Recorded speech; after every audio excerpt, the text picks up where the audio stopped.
Indonesia.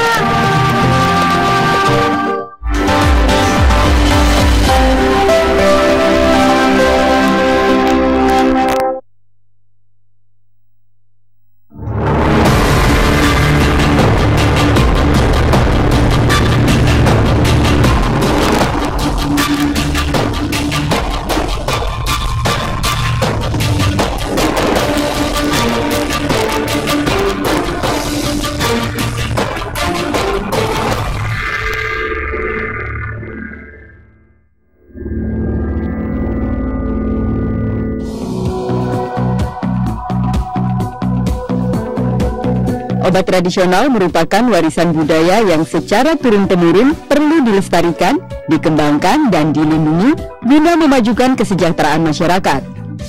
Indonesia sendiri memiliki 90% dari tanaman obat yang terdapat di wilayah Asia. Dari total sekitar 40.000 jenis tanaman obat yang dikenal di dunia, 30.000-nya disinyalir berada di Indonesia. Ironisnya, negara kita masih memiliki ketergantungan terhadap obat kimia yang bahan bakunya impor dan mencapai 95%. Besarnya bahan baku obat tradisional Indonesia harus dibarengi dengan adanya kebijakan untuk melakukan penelitian dan pengembangan obat tradisional dalam rangka menciptakan kemandirian obat dalam negeri. Perlindungan obat tradisional adalah segala upaya untuk melindungi kepentingan petani dan peternak bahan baku obat tradisional, pelaku usaha dan pengguna obat tradisional melalui kegiatan pengembangan bahan baku obat tradisional, penelitian dan pengembangan perizinan, pendaftaran tanaman obat dan karya intelektual tradisional, serta pemanfaatan obat tradisional dalam pelayanan kesehatan dan oleh masyarakat sesuai ketentuan peraturan perundang-undangan. Diharapkan dengan adanya peraturan tentang perlindungan obat tradisional dapat mengatur dan memberikan perlindungan obat tradisional mulai dari hulu sampai hilir, menjamin keamanan, khasiat manfaat dan mutu obat tradisional daerah, mengembangkan tanaman obat, hewan biota laut, bahan baku obat tradisional dan produk jadi daerah. Sejauh mana sosialisasi peraturan daerah obat tradisional dan upaya penerapan di masyarakat, kita akan saksikan bersama dalam program obrolan kali ini.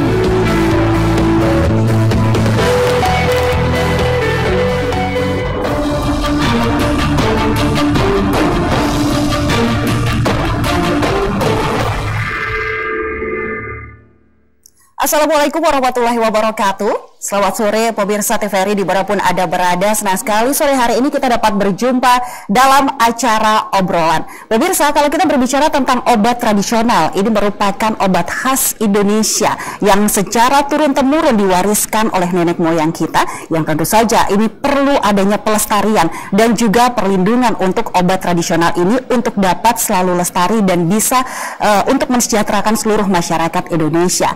Dan untuk itu dipandang perlu untuk diadakan atau dibuat peraturan daerah mengenai obat tradisional tersebut, tentu saja untuk menjaga bagaimana obat tradisional ini tetap eksis di masyarakat dan masyarakat Indonesia pun bangga untuk menggunakan obat-obat tradisional tersebut. Dan sore hari ini obrolan akan membahas bagaimana sejauh mana Perda nomor 6 tahun 2020 tentang obat tradisional tersebut. Kita akan membahasnya dengan narasumber kita yang sudah hadir di studio. Yang pertama ada Ibu Dr. Lili Pujiastuti SHMH. Beliau adalah Kepala Biro Hukum Setda Prof Jawa Timur. Selamat sore Bu Lili. Sore Mbak Rina. Iya. Dan kemudian di sebelah Bu Lili ada Kepala Dinas Kesehatan Provinsi Jawa Timur Ibu Dr. Herlin Verliana MK. Selamat sore Bu Herlin. Selamat sore Mbak Rina. Selamat sore semua pemirsa yang ada di rumah. Baik. Dan kita juga informasikan pemirsa, nanti kita juga akan kedatangan satu lagi tamu, ada Bapak Insinyur H. Artono. Beliau adalah Wakil Ketua Komisi E DPRD Provinsi Jawa Timur. Dan sambil menunggu Pak Artono, kita langsung saja ngobrol bersama dua narasumber kita yang sudah hadir di sini, Bu Lili dan juga Bu Herlin. Oke, Bu Lili, kalau kita berbicara tentang peraturan daerah obat tradisional atau perlindungan, ya, ini lebih tepatnya obat tradisional di Jawa Timur ini sendiri, kenapa ini dipandang mendesak Bu untuk dibuat? Ya, terima kasih. Ya. Jadi Perda nomor 6 tahun 2020 ini merupakan inisiatif dari DPRD. Jadi sebenarnya pemerintah di sini, Provinsi Jawa Timur dan DPRD memandang bahwa perlu adanya perlindungan terhadap masyarakat, konsumen maupun pelaku usaha dalam membuat maupun mengedarkan dan mengkonsumsi obat tradisional. Karena selama ini memang obat ini sudah dikonsumsi banyak orang, tetapi legalitasnya itu kan macam-macam. Kalau ngomong obat tradisional itu kan ada 3 jenis ya, ada jamu, ada OHT, obat herbal terdaftar, kemudian ada fitofarmaka Ibu ya. Jadi fitofarmaka. Oke. Ya, itu ada 3 jenis. Nah, khusus yang jamu ini kan memang orang hanya mengkonsumsi berdasarkan keyakinan saja kan. Nah, kalau yang fitofarmaka itu sudah ada labelnya, sudah ada standarnya. Makanya di sini perlu ada aturan. Aturan itu untuk melindungi pelaku usaha, penjual maupun konsumen. Kemudian juga aturan ini merupakan perlindungan untuk pengembangan supaya obat tradisional yang sumbernya ada banyak di tanah air kita, khususnya di Jawa Timur ini kan banyak sekali tanaman-tanaman yang bisa dipakai. Itu bisa dikembangkan gitu. Terus kemudian juga menjadi legalitas bagi pengusahanya, bahwa obat yang diterbitkan, obat tradisional yang diproduksi, yang diedarkan ini memang sudah terstandar, sudah diakui, ada labelnya gitu loh, sehingga masyarakat mengkonsumsi itu aman. Karena kan pemerintah di sini tujuannya kan ada 2 ya. Satu, melindungi pelaku usahanya maupun yang produksi. Satu juga melindungi konsumen. Nah, ini peraturan daerah ini dibuat itu untuk melindungi keduanya. Dan ini peraturan daerah ini pertama loh di Indonesia tentang obat tradisional. Ini yang membanggakan begitu, berarti Jawa Timur ini merupakan inisiator begitu ya untuk perda dari obat tradisional ini sendiri. Bahkan nasional pun belum ada ya. Iya. Kenapa begitu pada saat itu tercetus begitu? Tapi ini harusnya Pak Artono begitu ya, beliau inisiatornya ya. Tapi monggo Bu Lili boleh. Jadi gini, kalau saya membandingkan dengan beberapa negara di lain ya, pasti ada, selain ada undang-undang kesehatan, itu pasti ada undang-undang tentang obat. Nah, Indonesia belum punya undang-undang tentang obat. Yang ada hanya PP 51 itu tentang praktek kefarmasian. Obatnya ini belum, jadi undang-undangnya belum ada, hanya peraturan menteri itu yang hanya mengatur teknisnya. Nah, kalau peraturan menteri itu kan tidak bisa ada sanksi, ya kan? Nah, kemudian kalau kita ngomong sebenarnya kan terkait dengan sediaan farmasi, obat dan makanan itu menjadi salah satu subsistem dalam sistem kesehatan nasional. Jadi salah satunya selain ada SDM, ada upaya kesehatan yang nanti Bu Heri mungkin bisa jelaskan, tapi ada lagi sediaan farmasi dan makanan, bahwa itu merupakan salah satu subsistem dalam sistem kesehatan nasional yang harus dilakukan pengaturan, pengendalian, pengawasan, dan perlindungan. Nah, salah satunya ini, makanya mungkin Jawa Timur memandang ada banyak pelaku usaha obat tradisional di Jawa Timur ya, terutama kayak di Madura itu kan banyak sekali gitu kan ya. Nah, kalau ini kemudian ada perda yang melindungi mereka, kemudian bagaimana pengaturan legalitasnya, walaupun nasional sudah ngatur, ada di Badan POM itu ada izin edarnya, tetapi kan tidak semua masyarakat itu tahu.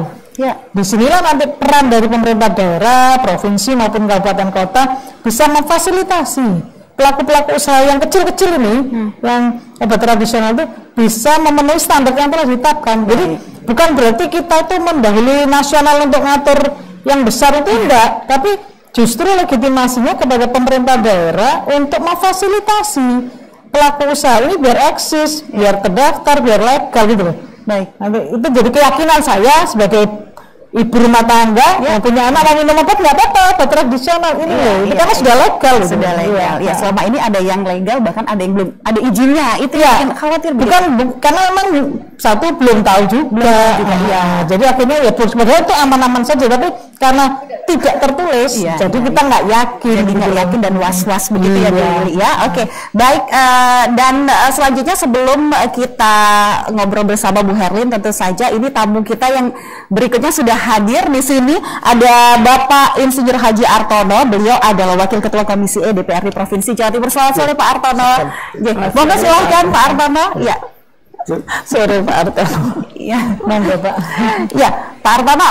Nah ini datang langsung kita todong pertanyaan aja dulu. Tapi sebelumnya saya ingin menginformasikan dulu kepada seluruh pemirsa, ada yang ingin bergabung bersama kami di sini, silahkan ya untuk menanyakan bagaimana tentang Perda Pelindungan Obat Tradisional ini di 031-567-8216. Sekali lagi 031-567-8216. Oke, kita langsung saja ke Pak Artono. Ini Pak Artono, tadi informasi yang saya dapatkan ini Bapak adalah inisiator begitu.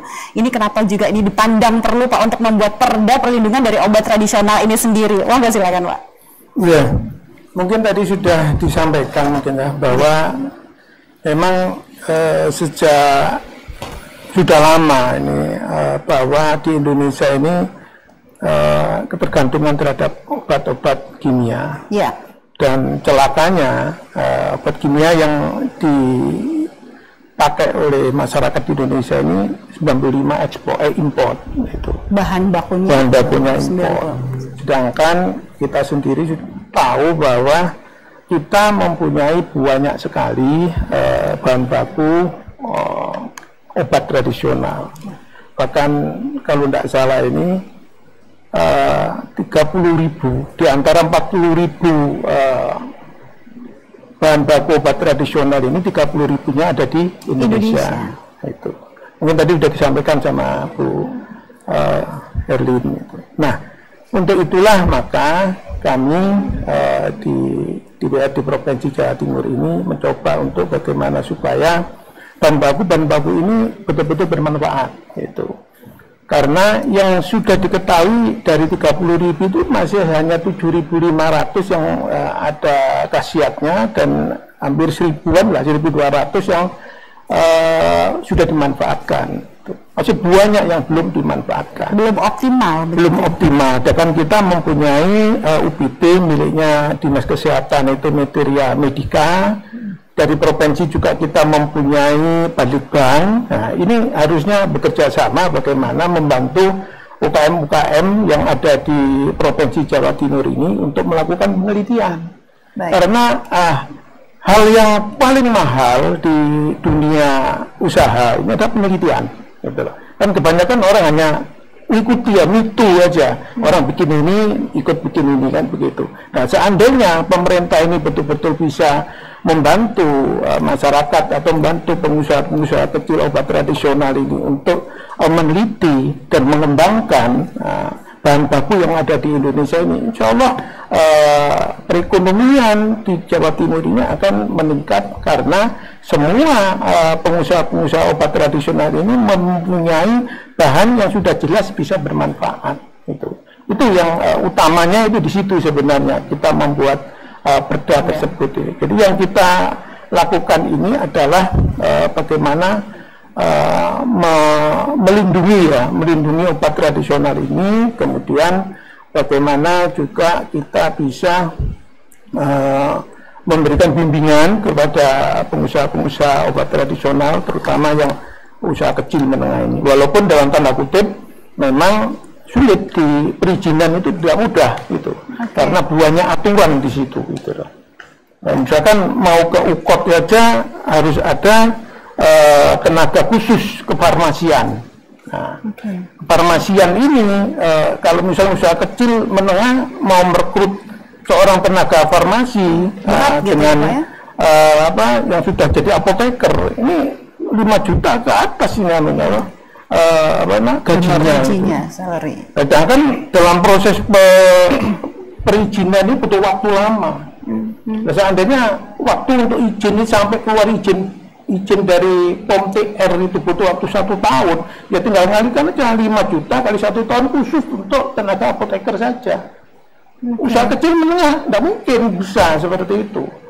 Padahal yang kita atur ini adalah UMOT dan UKOT. Kalau IOT-nya kan ada di pusat sana, aturannya yang dikeluarkan oleh pemerintah pusat, termasuk IBA juga, industri ekstrak bahan alam itu kan dari pusat. Yang untuk di Jawa Timur ini kita mempunyai sekitar 200 berapa UKOT ya Bu, di Jawa Timur ini. Dan itu saya yakin yang mempunyai izin edar, yang punya POM TR ini tidak semuanya, itu terbatas. Ya karena itu. Kalau dengan provinsi sih mungkin masih bisa ya, mudah itu. Tapi sudah masuk ke ranahnya BPOM, ini sulit Iya, setengah pusat mati. ya. Iya. Dan itu kalau Surabaya aja masih mengeluarkan hanya berupa CPOTB, sertifikat cara pembuatan obat yang benar. Iya. Itu masih belum bisa untuk memproduksi, belum bisa untuk jualan karena belum punya izin edar. Setelah itu baru mengajukan lagi ngurus akun untuk masuk ke webnya BPOM itu enggak mudah itu. Oke. Usaha kecil enggak bisa lah menurut saya. Kalau ini harus ada bantuan dari provinsi ini, dari pemerintah ini untuk mengenai. Dengan adanya perda ini pun akhirnya nanti tidak mudah atau akan mempermudah begitu. Dengan Kita adanya bantu Iya. dengan adanya perda ini kita Bisa mempermudah memberikan fasilitas tenaga nantinya itu. Oke. Seperti yang saya katakan tadi untuk tenaga farmasi. Nah, mungkin nanti dari Dinas Kesehatan akan membantu menyediakan tenaga tersebut sehingga pelaku usaha kecil tadi ini tidak mengeluarkan banyak biaya untuk itu. Tak tahu tapi regulasinya bagaimana, yang tahu nanti Bu Herlin. Oke, baik, silakan Bu Herlin, bisa ditanggapi ini pernyataan dari Pak Artono tadi, Bu. Iya, sebelum saya menanggapi apa yang disampaikan Pak Artono, sebetulnya regulasi itu kan dibuat untuk bisa mengamankan bagi semuanya, ya, mengamankan bagi itunya sendiri pelaku usaha, mengamankan bagi pemakainya juga. Tetapi proses mengawal keamanan itu benar-benar kita berharap bahwa yang menjadi persyaratan itu yang memang dibutuhkan untuk menuju ke arah sana gitu, sehingga tidak mempersulit gitu, dan juga memberikan peluang semua untuk bisa berkontribusi dan berpartisipasi di dalam pengembangan obat tradisional untuk menyehatkan masyarakat ini. Sehingga banyak hal di Perda ini yang akan dibuat terobosan dari regulasi yang ada di atasnya.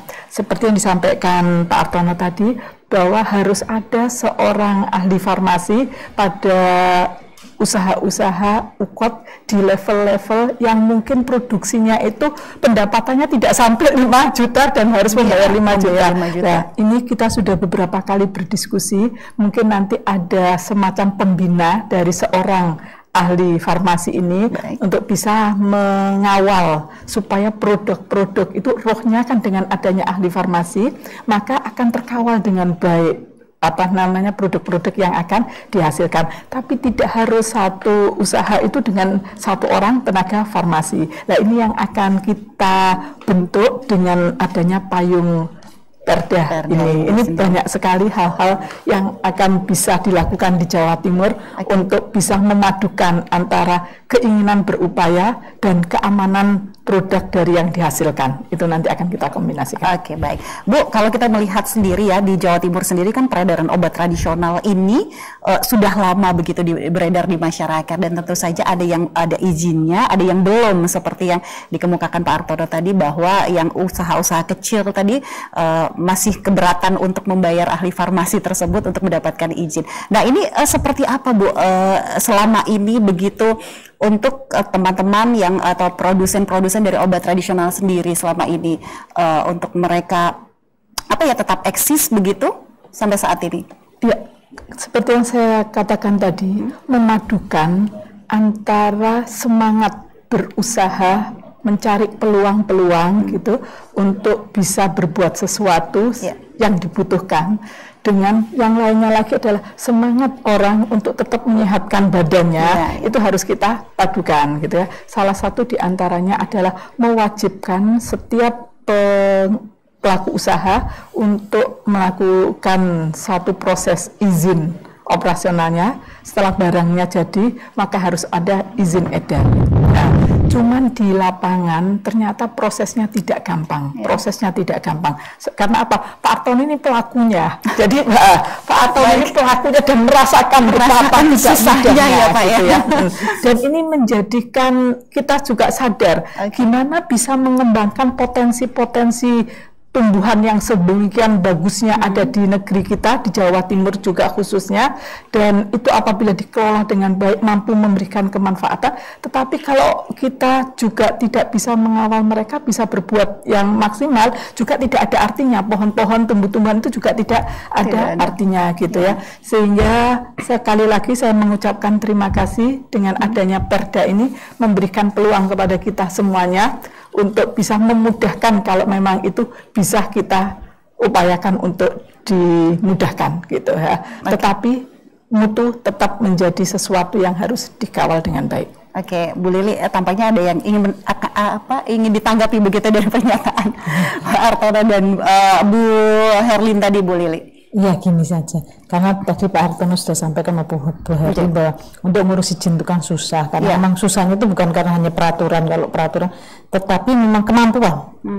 Jadi kapasitas dari para pelaku usaha itu yang memang karena persyaratannya, misalnya harus punya IPAL, harus ada tenaga farmasi, kemudian cara pembuatan obat tradisional yang baik itu kan harus ada standar tentang drainasenya, sanitasinya. Nah, disinilah Perda ini melegitimasi bagaimana peran dari pemerintah daerah, baik provinsi maupun nanti di kabupaten kota, itu dapat memfasilitasi para pelaku usaha ini, UMKM ini, dalam memperoleh izin itu. Nah, oleh karena itu kan, kalau sudah ada perdanya, berarti ada wewenang. Legalitasnya itu ada wewenang. Jadi kalau pemerintah provinsi maupun kabupaten kota yang nanti mereka akan meniru perda ini, memiliki wewenang itu sah gitu, ada dasar hukumnya. Jadi nanti kemudian dalam anggaran ada pembiayaan untuk fasilitasi itu karena orang sudah ada dasar hukumnya. Itu yang upaya dari perda ini yang ada. Jadi perda ini mengatur pelaku usaha, mengatur pembuat yang membuat, kemudian masyarakat, serta juga mengatur pemerintah. Di sini pemerintah daerah itu mengatur bagaimana pemerintah bisa memberikan fasilitasi, mendorong untuk usaha-usaha produk-produk ini itu memiliki izin edar. Karena selama ini saya yakin para pelaku usaha itu tidak ingin artinya tidak ingin produknya itu dapat meracuni orang, tapi semuanya pengen tujuannya baik. Hanya saja karena izin edar itu yang enggak sulit, akhirnya kadang ada yang memakai izin edar yang sudah tidak dipakai orangnya. Ada itu. Ya, kalau misalnya Mbak Rina, ada beberapa kasus begitu ya Bu ya. Jadi gini, Mbak Rina bisa buka di public warning Badan POM. Jadi lewat Google itu ya, public warning Badan POM. Nanti di situ akan terlihat ada beberapa produk obat tradisional, baik tradisional yang dari luar import maupun yang tradisional yang produksi di Indonesia. Itu masuk public warning yang tidak boleh dipakai karena memang izin edarnya palsu. Kemudian ada bahan kimianya, jadi itu ada, nanti bisa dilihat, itu per tahun mesti keluar kok dari public warning. Nah, kita bisa lihat dari situ. Saya pernah dikasih obat untuk melangsingkan, kepingin kayak Mbak Rina yang punya Bu ya. Ternyata setelah obat pelangsing setelah saya buka di public warning, saya pesan sih, tapi kemudian saya buka di public warning. Ternyata di public warning ada itu obat, dia tidak ada izin edarnya gitu loh. Jadi setelah saya tahu baru saya nggak jadi pakai gitu. Public warning ini, nah ini masyarakat sudah paham belum sih Bu? Nah ini mungkin perlu dipahami untuk masyarakat karena saya sendiri juga kadang-kadang untuk seperti yang Ibu bilang tadi untuk obat pelangsing aja kan banyak tuh ya. Kadang-kadang kita beli hanya karena rekomendasi dari teman, tetangga atau sahabat begitu tanpa melihat atau tanpa tahu dan tanpa bisa mengecek begitu. Bagaimana ini Bu? Sudah sosialisasi sejauh mana? Sebenarnya gini, kalau public warning itu yang mengeluarkan Badan POM pusat. Jadi kan memang Badan POM ini kan vertikal ya dari pusat ya, dari Kementerian Kesehatan gitu ya. Nah, Badan POM ini kan yang berwenang mengeluarkan izin edar makanan maupun obat. Kemudian Badan POM ini melakukan pengawasan dan di situ ada peringatan. Nah, sebenarnya public warning ini kan peringatan kepada masyarakat. Dan memang ini yang kami juga sampaikan, ternyata dia hanya masuk di elektronik ya, internet gitu ya. Online gitu. Nah, akhirnya kemarin untuk Biro Hukum Jawa Timur ini sudah memasukkan public warning itu ke dalam JDIH-nya, Jaringan Dokumentasi Informasi Hukum. Jadi kami sudah masukkan. Jadi masyarakat, harapan kami dari JDIH ini ada masyarakat atau perpustakaan di desa, di kelurahan itu kalau tahu silakan dilihat, di print, dibagikan kepada Ibu PKK-nya, posyandu atau apa ya, karena memang Tidak semua, tapi sekarang ini kan sebenarnya kalau masalah pegang HP, Android itu semua sudah. Nah, ini bisa dimanfaatkan, bisa dilihat di situ. Inilah salah satu dari informasi hukum. Kami Biro Hukum Provinsi itu sudah menyampaikan ke kabupaten kota, itu tolong dimuat saja. Jadi pengumuman public warning itu dimuat di dalam JDIH-nya, jadi masyarakat tahu, karena itu salah satu informasi hukum. Itu peringatan. Dari hasil itu tidak hanya apa, ada kosmetik, ada makanan apa. Iya, baik, itu yang perlu dipahami ya. Jadi kita beralih lagi ke Pak Artono. Pak Artono, kalau tadi kita sudah berbicara tentang banyak sekali bahan-bahan baku obat begitu yang di Indonesia, bahkan di Jawa Timur ini belum dimanfaatkan dengan semaksimal mungkin. Nah, Pak, kalau kita melihat kecenderungan masyarakat sekarang ini, Pak, mereka lebih mungkin bisa dikatakan lebih percaya dengan obat-obat dari luar begitu. Ini bisa dikatakan ini obat dari Tiongkok saja begitu ya, dari China. Itu kadang-kadang mereka seperti saya sendiri tidak memungkiri, saya kadang-kadang untuk membeli obat tradisional ini percaya dengan produk-produk dari China. Nah, ini menurut Pak Artono seperti apa? Apakah ini juga yang mendasari begitu untuk perda pelindungan obat tradisional ini dibuat gitu, Pak? Iya.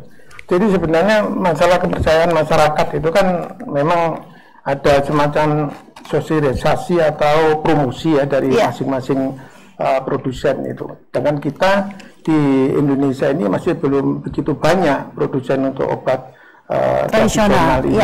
Ya mungkin hanya perusahaan-perusahaan besar yang kita kenal itu, ada yang sudah muncul dan lain-lainnya itu yang.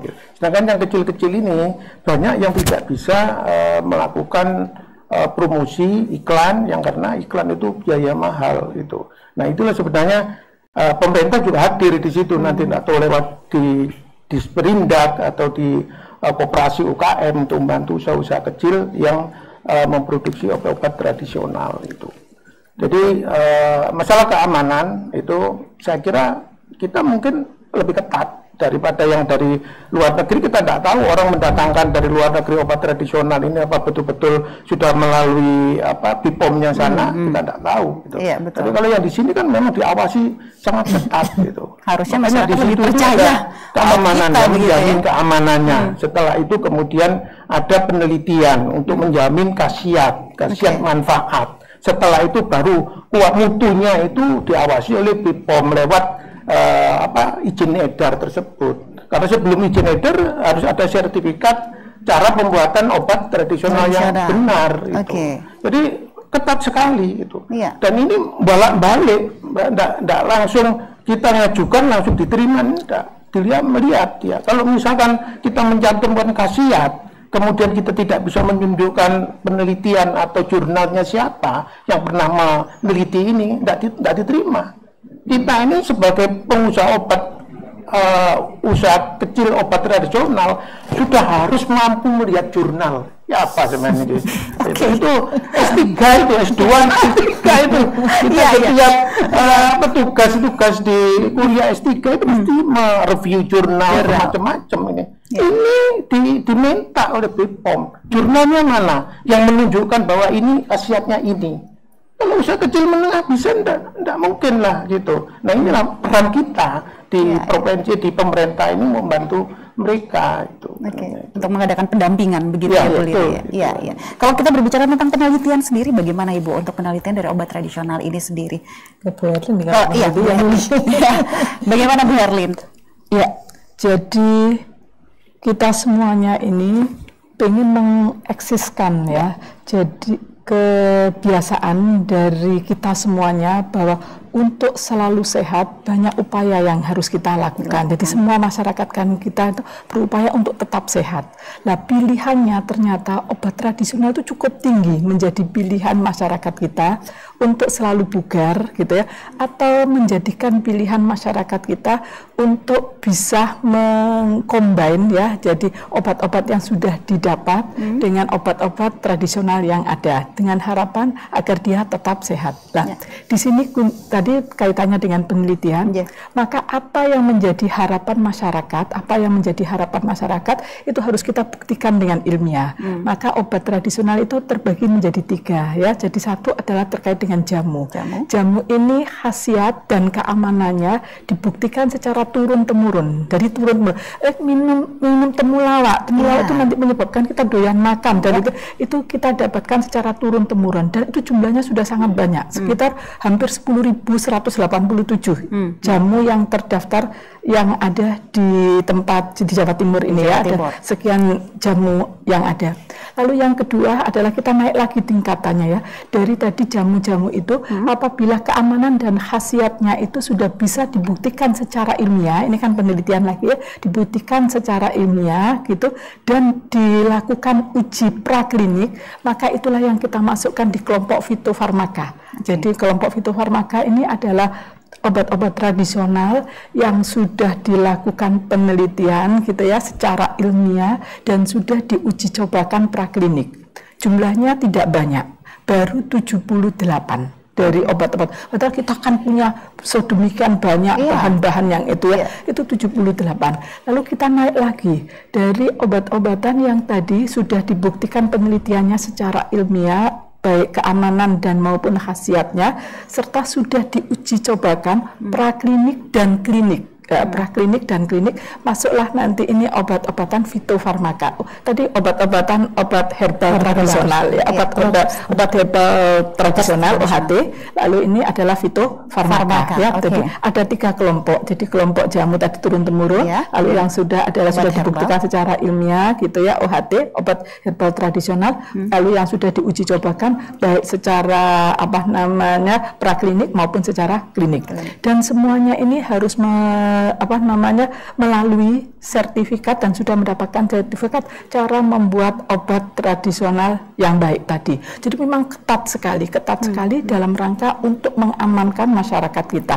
Jadi begitu ketatnya. Nah, sayang sekali karena kita ini kadang-kadang sudah begitu ketat, tapi kita tergiur dengan obat-obat luar yang kita yang juga sebetulnya katanya Pak Artono, apakah seketat kita pada waktu melakukan tahap demi tahap ini? Contohnya, jadi UKOT itu tidak boleh memproduksi obat-obatan yang bentuk suppositoria, itu tidak boleh. Jadi harus ada kriteria-kriteria yang boleh dilakukan dan boleh tidak dilakukan. Ketat dan ketat sekali. Karena ketat dan ketat sekali inilah kita nanti berupaya supaya nanti teman-teman yang punya semangat untuk berusaha dalam pengembangan obat tradisional, undang-undang ini mengamanatkan, Perda ini mengamanatkan untuk melakukan pendampingan. Lah, inilah nanti kita akan bisa bergerak sesuai dengan kewenangan yang kita punya supaya bisa mengawal pelaku usaha ini bisa memproduksi, meningkatkan kompetensinya, dan juga bisa didampingi apabila diperlukan memang kriteria-kriteria yang bersifat agak spesialistik ini tidak jarang ditemui di lapangan. Oke, baiklah Pak Artono, Bu Herlin dan juga Bu Lili. Nanti kita akan lanjutkan lagi ya pemirsa dialog obrolan kita kali ini. Jangan kemana-mana, selepas yang berikut ini kami akan kembali.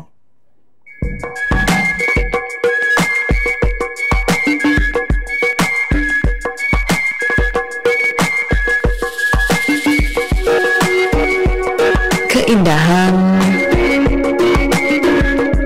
kedamaian, keberagaman.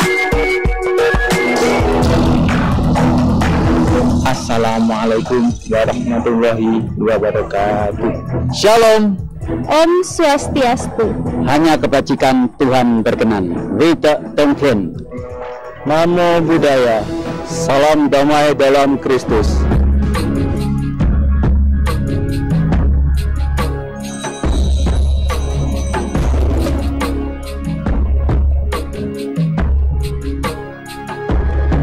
Saling menghormati, indahnya keberagaman. Cuci tangan itu penting untuk mencegah datangnya penyakit.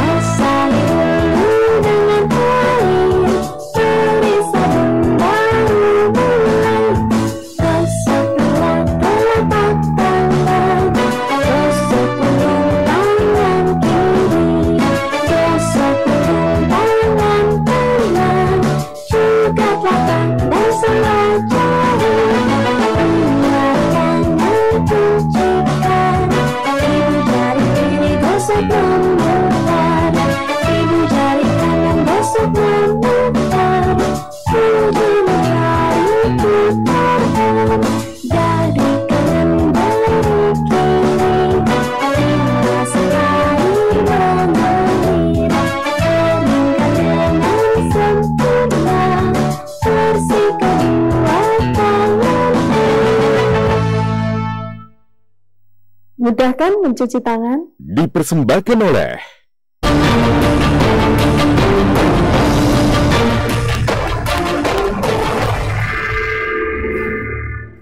Ya pemirsa, kembali lagi bersama kami dalam obrolan. Kita membahas tentang perda obat tradisional atau perda perlindungan dari obat tradisional. Kita masih bersama dengan Pak Artono, Wakil Ketua Komisi DPRD Provinsi Jawa Timur.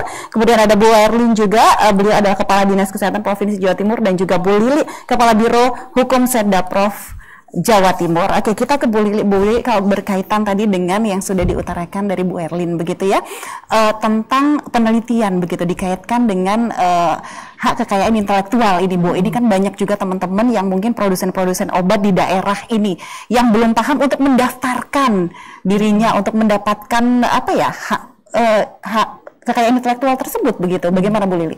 Iya, jadi tadi kan banyak sekali penelitian, tadi kan bagus ya, penelitian untuk mengembangkan obat tradisional. Baik itu penelitian yang dilakukan oleh pelaku usahanya atau penelitian yang dilakukan oleh teman-teman yang ada di perguruan tinggi, ada teman-teman yang di kesehatan, itu monggo. Nah, nanti di sini memang harus penelitian ini seringkali juga perguruan tinggi. Setelah penelitian sudah selesai ditaruh, padahal ini kan ada hasilnya yang bisa diajukan untuk hak kekayaan intelektualnya, sehingga ini diakui, ini ciptaannya ini kemudian dikembangkan untuk diproduksi. Nah, oleh karena itu mungkin bukan mungkin, tapi dengan perda inilah nanti bisa memberikan justifikasi, legitimasi kepada pemerintah provinsi untuk juga mendorong, menjadi stimulus dalam bagaimana sih cara-cara untuk melakukan pengajuan hak kekayaan intelektual itu. Karena memang orang menganggapnya, wah ini mahal ini. Karena itu kan sebenarnya yang mengajukan adalah yang melakukan, yang hasilnya itu ya.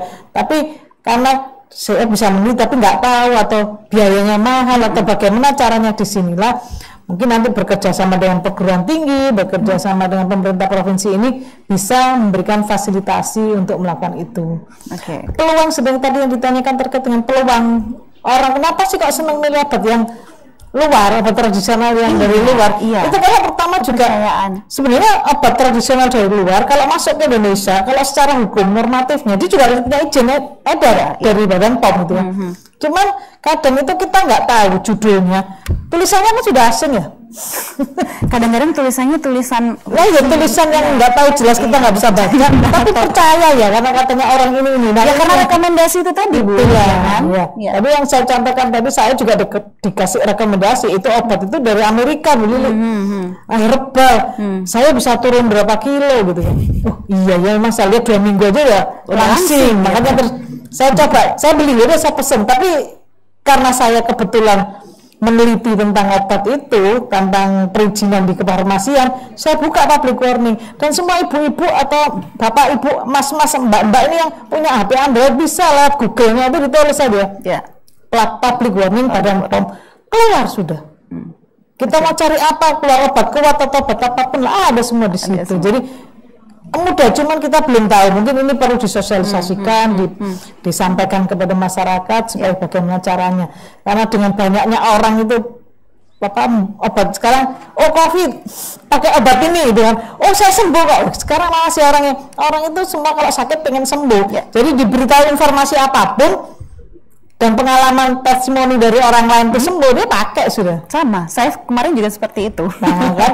Makanya kita sendiri belum tahu, makanya ini mungkin Mbak Rina, kesalahan ini ya, Mbak Rina atau siapapun yang tahu bisa disampaikan kepada kerabat, keluarga gitu ya.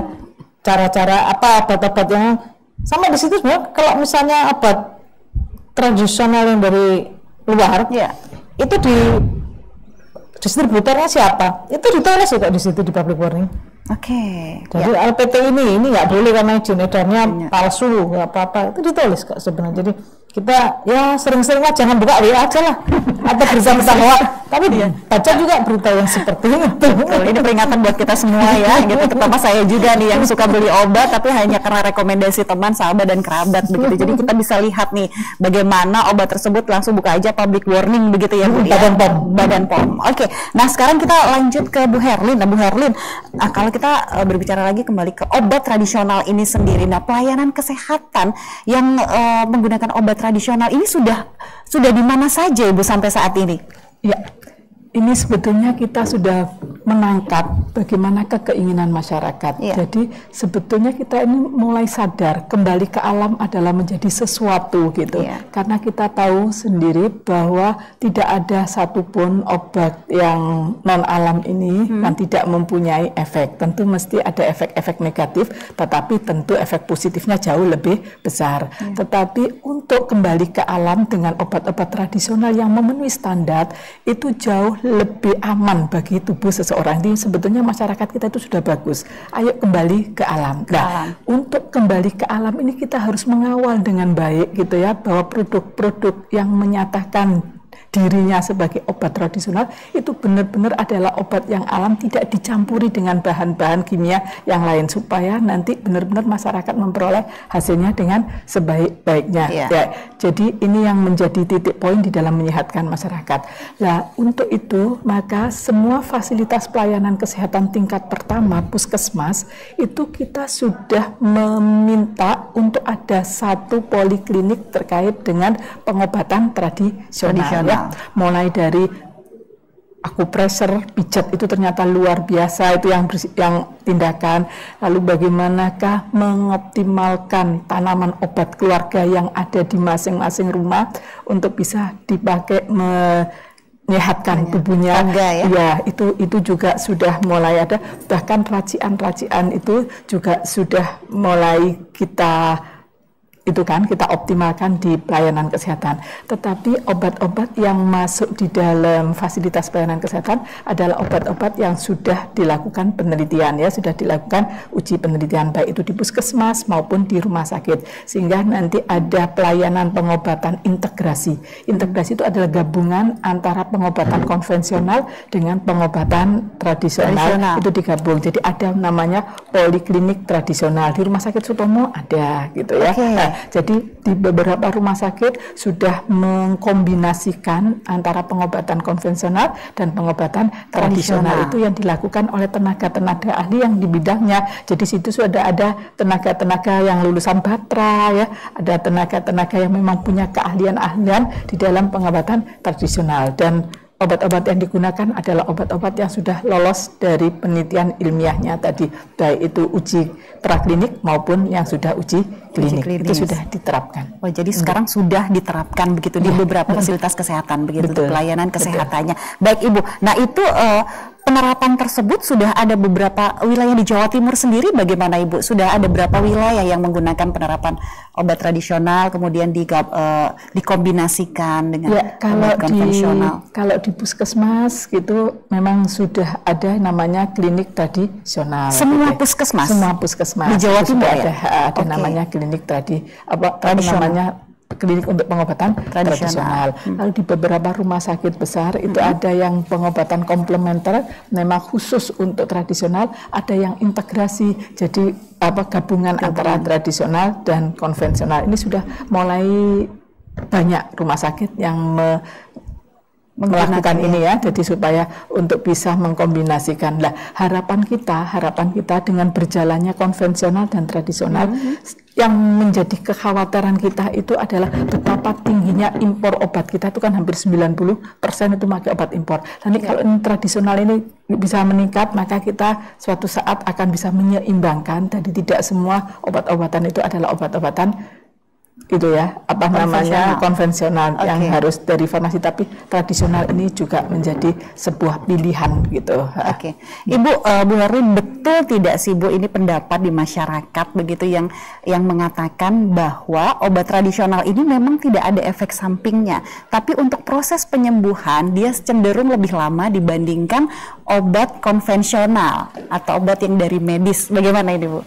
Jadi semua obat ataupun semua ramuan itu harus digunakan sesuai dengan kebutuhannya gitu ya. Jadi walaupun itu tradisional, tapi kalau sangat berlebihan sekali juga akan menjadi tidak bagus. Jadi pertama adalah kita menggunakan sesuai dengan takaran yang harus digunakan. Jadi walaupun itu konvensional ataupun tradisional harus sesuai dengan takaran. Karena ini tradisional, maka efek sampingnya itu jauh lebih kecil dibanding dengan obat-obatan yang konvensional. Tetapi obat-obatan konvensional ini akan bagus kalau digunakan sesuai dengan aturan yang ada dan sesuai dengan indikasi yang dibutuhkan. Jadi ada obat itu sebetulnya bukan obat pelangsing sebetulnya. Dia itu obat diuretik untuk melancarkan juga. Tapi itu yang dipakai. Nah, itu kan sebetulnya bukan kegunaan. Jadi semua obat itu akan bermanfaat bagi tubuh kita kalau takaran dan kegunaannya itu sesuai dengan indikasi yang ada. Dan yang paling penting lagi saya minta tolong teman-teman harus melihat izin edarnya lalu masa expirednya, karena semua barang itu apabila lama disimpan itu akan menjadi sesuatu yang tidak bagus bagi tubuh kita, termasuk juga adalah racian-racian jamu, dan itu juga kita harus memastikan bahwa expirednya itu kapan. Jadi jangan sampai jamuran kita minum, ya itu menjadi tidak sehat juga. Jadi hal-hal itu yang perlu diperhatikan supaya efek sampingnya bisa diperkecil, efek kegunaannya bisa ditingkatkan, baik itu obat konvensional apalagi obat tradisional, supaya nanti manfaat kita bisa dapatkan dengan semaksimalnya. Baik, kita ke Pak Artono kembali. Pak Artono, untuk Perda nomor 6 tahun 2020 ini tentang pelindungan obat tradisional, sampai saat ini sejauh mana Pak sosialisasi yang sudah dilakukan, Bapak melihatnya begitu, baik untuk para konsumennya maupun para pelaku usahanya? Silakan Pak.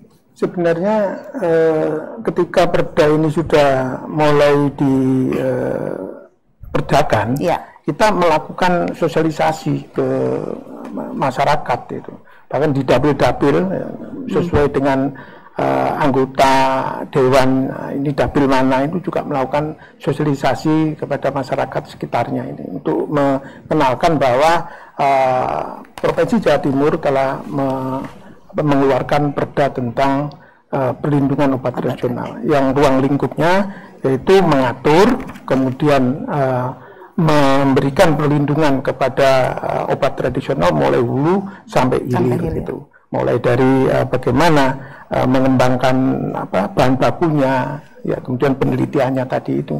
Nah, saya memberi garis bawah pada penelitian tadi itu, yang itu menjadi hal penting bagi para pengusaha agar apa yang dia produksi itu memang betul-betul mempunyai khasiat dan kualitas yang bagus itu. Nah, ini saya mengharapkan antara Balitbank yang ada di provinsi dengan UPT-nya Bu Herlin ini yang di Medira Medica ini bekerja sama, karena bahan baku itu sudah ada di Medira Medica, banyak sekali di sana.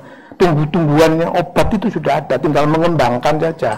Kemudian bisa ini dikerjasamakan dengan masyarakat petani, sehingga petani ini tidak hanya menanam padi, jagung dan lain-lain, bisa menanam tanaman-tanaman obat ini. Ya. Mungkin bisa jadi alternatif untuk mendapat penghasilan dari ladangnya itu tadi itu. Tapi itu tadi karena kurangnya hasil penelitian. Tak tahu Balitbank itu sudah lama apa tidak di mana di Provinsi Jawa. Kalau sudah lama, kita selama ini belum pernah menerima hasil penelitian teman-teman, belum pernah apa yang dikerjakan di sana gitu loh. Harapan saya mereka itu mengerjakan sesuatu yang bermanfaat di dunia usaha, terutama usaha kecil menengah yang tidak mempunyai kemampuan untuk sarana prasarana di lidangnya gitu. Seperti di perguruan tinggi kan ada penelitiannya dosen-dosen itu. Ini bisa dimanfaatkan oleh dunia industri itu. Lah ini Balitbank kita ini apa yang sekiranya bisa diberikan kepada masyarakat? Materialnya ada, itu sarana prasarannya ada, tinggal mungkin SDM-nya kurang mempunyai kemampuan di situ, sehingga yang diteliti itu saya tidak tahu apa namanya, Balitbank penelitian dan pengembangan, tapi hasil yang diberikan kepada masyarakat saya lihat masih belum ada. Ini harapan saya di situ harus bisa ditingkatkan lagi, lebih Balitbank itu lebih dioptimalkan untuk melakukan sesuatu untuk kepentingan industri-industri kecil, tidak hanya di obat sebenarnya, coba di industri yang lainnya. Apa yang dihasilkan? Oh, ini industri kecil, ambilin ini, pakai ini. Dari obat gitu, ini hasil penelitian, ini hasilnya seperti ini, tolong dibuat ini, kasihkan industri kecil dah. Industri kecil sudah siap mengerjakan karena kita sudah dikasih sertifikat CPOTB itu tadi. Itu tinggal setelah itu kita terima, kita tinggal mengajukan izin POM-nya itu, izin edarnya itu. CPOTB-nya sudah kita terima semuanya. Banyak yang sudah dapat sertifikat CPOTB itu, tapi tidak bisa produksi buat apa itu. Baik. Berarti penelitian yang kurang optimal begitu ya? Mengoptimalkan balitbank yang ada di Provinsi Jawa Timur. Gitu. Bisa ditanggapi mungkin Bu Herlin dengan pernyataan Pak Artono? Iya, saya sependapat dengan Pak Artono. Iya. Kita ini hidup di tengah-tengah karunia Allah yang luar biasa. Luar biasa, betul, Indonesia. Di saat seluruh dunia membutuhkan bahan untuk obat, dari 40.000 itu 30.000 ada di negeri tercinta ini, gitu. Kita juga punya masyarakat yang sangat banyak, gitu ya. Di mana masyarakat ini sebagian besar juga ada bekerja di bagian-bagian penelitian, dan sebagian besar ada yang di bidang usaha, dan sebagian besar ada di bidang pelayanan. Andai kata ini terkolaborasi dengan bagus, dengan fasilitas yang sudah disiapkan oleh alam sedemikian luar biasanya, tentu menjadi sesuatu sekali. Ya, jadi mungkin kita sudah mulai harus konsentrasi bahwa penelitian-penelitian yang kita lakukan itu memanfaatkan sesuatu yang sedang dibutuhkan. Obat ini sedang dibutuhkan. Terlihat sekali pada saat pandemi COVID pertama, di mana kita impor semua obat, betapa sulitnya obat itu dicari, karena apa? Semua impor. Padahal negeri sendiri ini bahan bakunya luar biasa. Kita punya empon-empon pada saat itu, ya, yang akhirnya hits lagi untuk pengobatan. Ini sebetulnya pintu masuk. Pandemi COVID ini menyadarkan kepada kita bahwa kita ini sebetulnya harus berusaha sedikit lagi, karena bahan sudah ada. Tinggal bagaimana seperti yang disampaikan Pak Artono, badan-badan penelitian kita, lalu universitas-universitas kita, dan lembaga-lembaga penelitian yang lain, ayo berkolaborasi semuanya supaya bisa memanfaatkan ini menjadi sesuatu. Setelah itu kita kawal pelaku-pelaku usaha ini supaya bisa melahirkan usaha yang memang sedang dibutuhkan masyarakat. Baru yang paling depan, pemberi fasilitas pelayanan kesehatan, ayo kita kolaborasikan. Kalau memang hanya untuk meningkatkan kekebalan, itu cukup dengan tradisional kita, itu tidak usah memakai obat-obat yang memang farmasi yang lebih berat, toh kita sudah punya alternatif untuk itu. Masyarakat kembali kita sadarkan bahwa untuk menyehatkan, ternyata tradisional obat ini menjadi alternatif yang terus harus kita kawal, asal sesuai dengan regulasi yang ada, dan regulasinya tidak boleh berbelit-belit gitu ya. Ini sehingga memudahkan begitu ya. Ini sebetulnya mimpinya semuanya, termasuk inisiatif dari Komisi ini. Moga-moga nanti ini bisa terimplementasi. Amin. Ya, kita ke Bu Lili lagi. Bu Lili, kalau kita berbicara tentang peraturan daerah ini, Perda nomor 6 ini sendiri, Bu, ini ada nggak sih sanksinya, Bu, untuk nanti apabila ini obat-obat tradisional ini nantinya belum ada izin begitu, izin edar, tapi sudah diedarkan di masyarakat. Menurut Bu Lili bagaimana ini, Bu Lili? Iya, ini kan perda. Kalau perda itu sesuai dengan undang-undang, memang boleh muat sanksi. Boleh muat sanksi. Nah, kalau perda, jadi yang boleh muat sanksi pidana itu hanya undang-undang dan perda.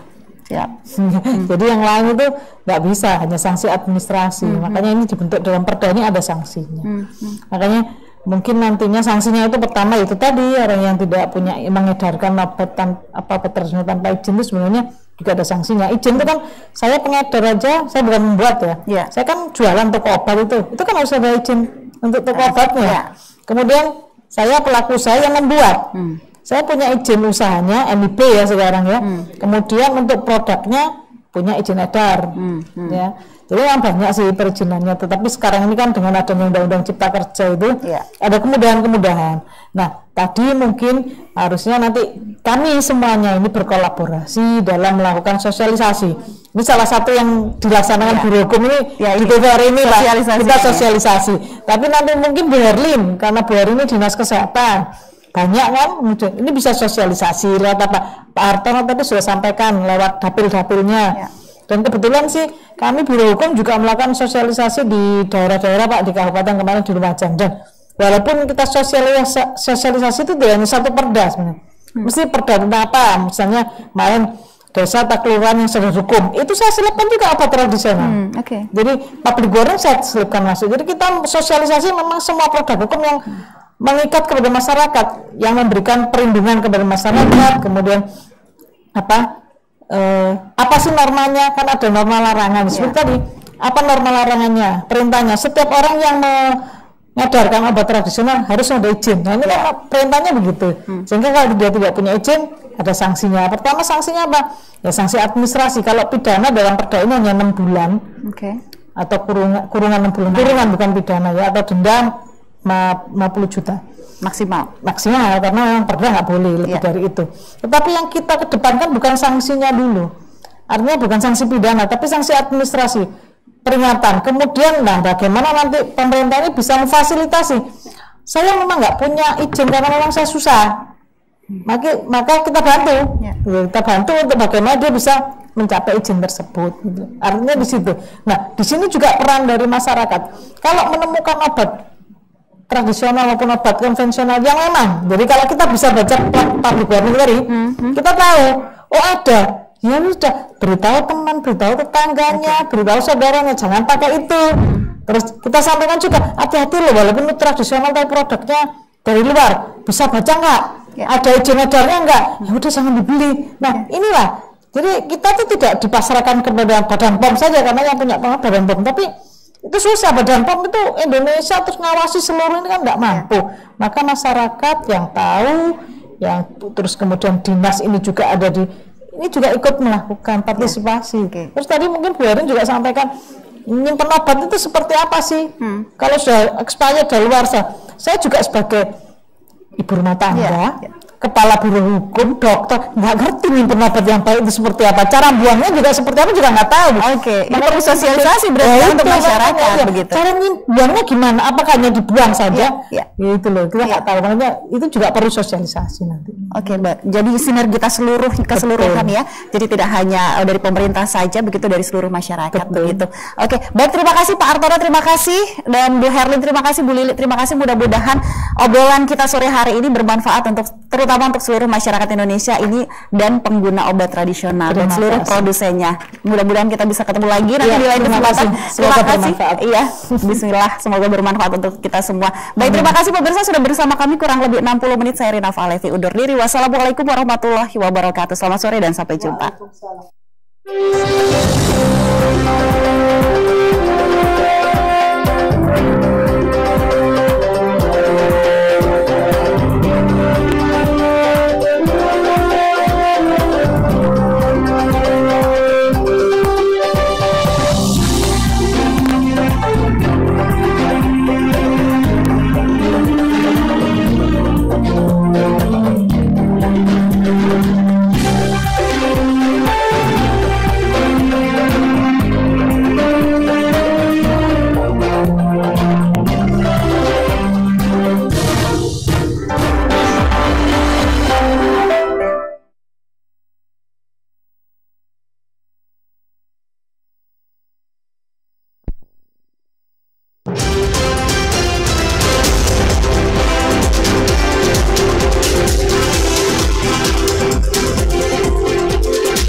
Assalamualaikum warahmatullahi wabarakatuh. Selamat sore saudara, Anda menyaksikan Jawa Timur hari ini, edisi Senin 20